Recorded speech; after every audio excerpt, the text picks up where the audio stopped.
Selamat pagi. Selamat datang di video pemaparan proyek akhir MKIF 5171 Machine Learning DSAI.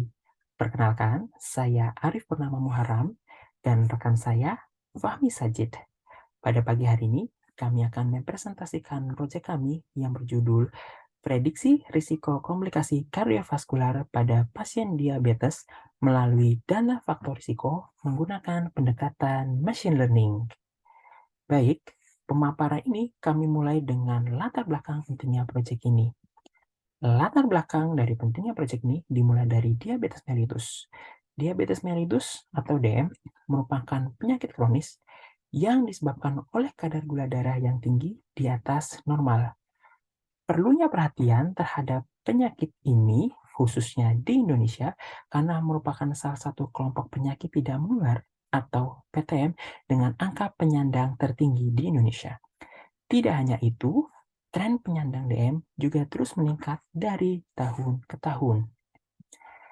Berdasarkan riset kesehatan dasar atau Riskesdas yang diselenggarakan oleh Kementerian Kesehatan pada tahun 2018, setidaknya 1 dari 10 penduduk dewasa di Indonesia menyandang diabetes.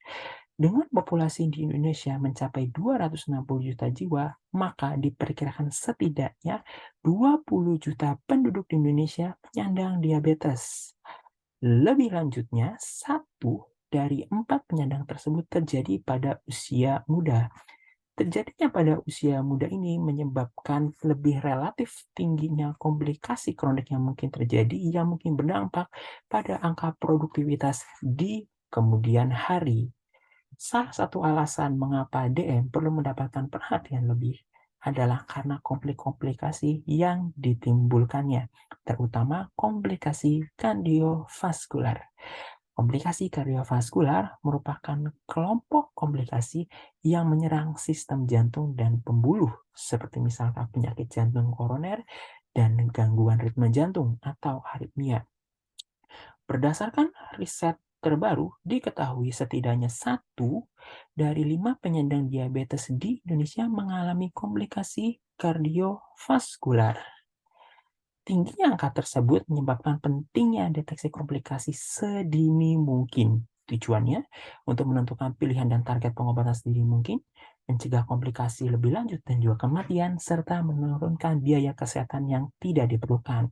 Oleh karena itu, proyek ini bertujuan untuk melakukan pengembangan sistem model prediksi risiko komplikasi kardiovaskular pada pasien diabetes dengan menggunakan pendekatan machine learning yang diharapkan mampu membawa manfaat sebagai sistem yang dapat membantu upaya screening risiko komplikasi kardiovaskular pada pasien diabetes dengan cepat dan tepat berdasarkan pendekatan secara artificial intelligence.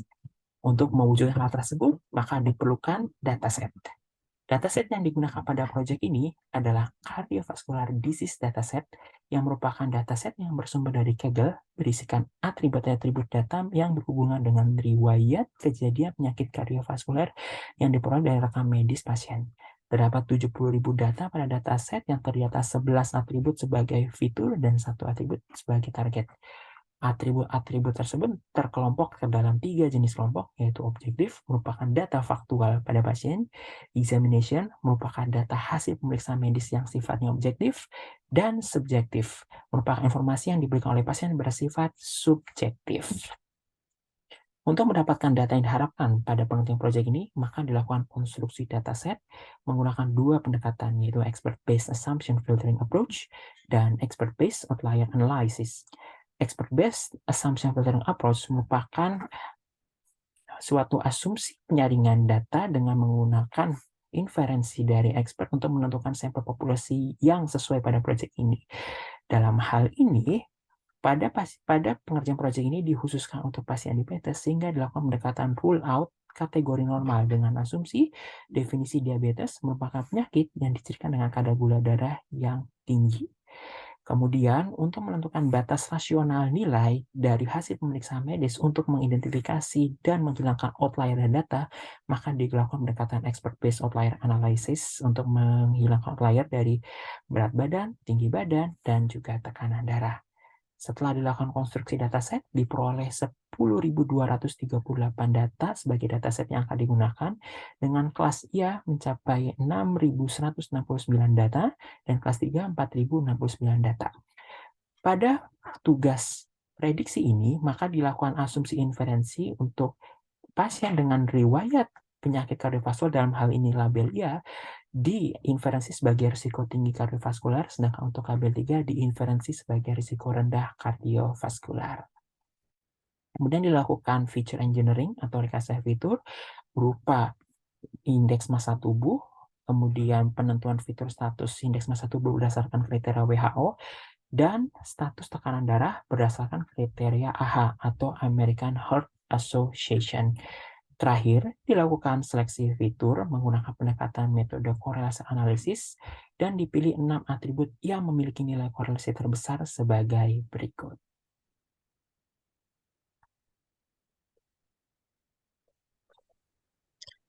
Masuk ke desain eksperimen. Tujuan eksperimen dari usulan kegiatan ini yaitu untuk mencari model klasifikasi dengan kinerja terbaik untuk memprediksi risiko penyakit kardiovaskular pada pasien diabetes. Dataset akan dibagi menjadi data tren dan data tes, di mana rasio data tes yaitu sebesar 33%. Algoritma klasifikasi yang akan digunakan yaitu naive Bayes, decision tree, random forest, AdaBoost, dan XGBoost. Eksperimen dilakukan tanpa dan menggunakan grid search CV untuk menentukan hyperparameter model terbaik untuk dibandingkan.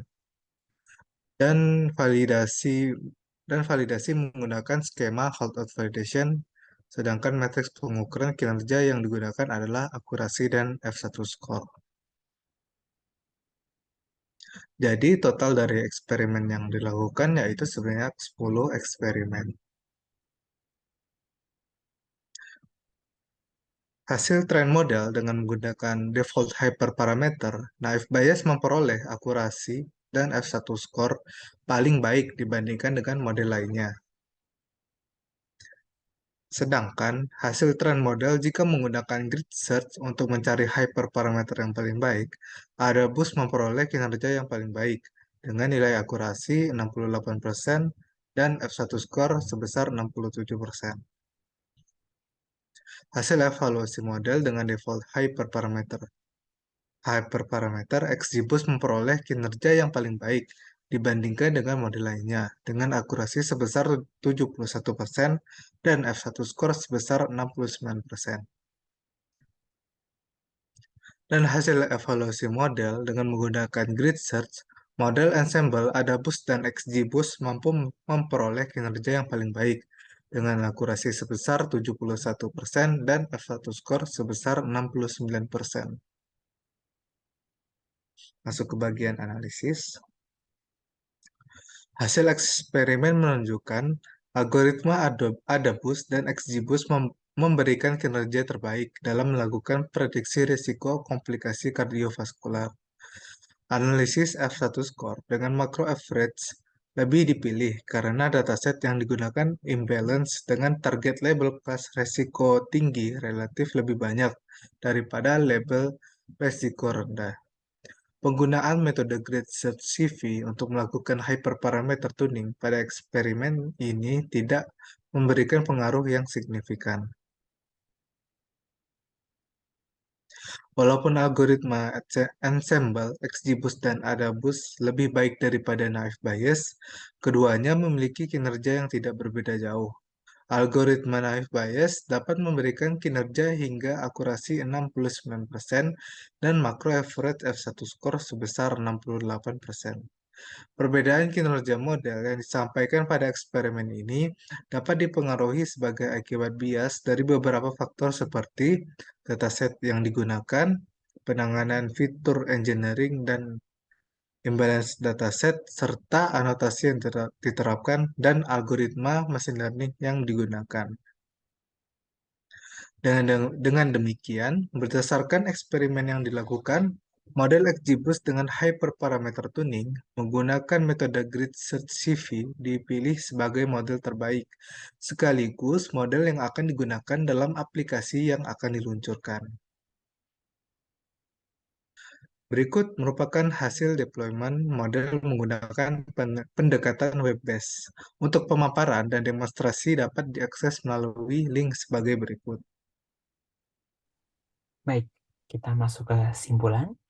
Simpulan dari proyek ini yaitu algoritma ensemble learning berbasis boosting, yaitu ada boost dan XGBoost, mampu memberikan kinerja prediksi yang lebih baik dari segi nilai akurasi maupun skor F1 daripada algoritma machine learning lainnya seperti naive Bayes, decision tree learning, dan random forest.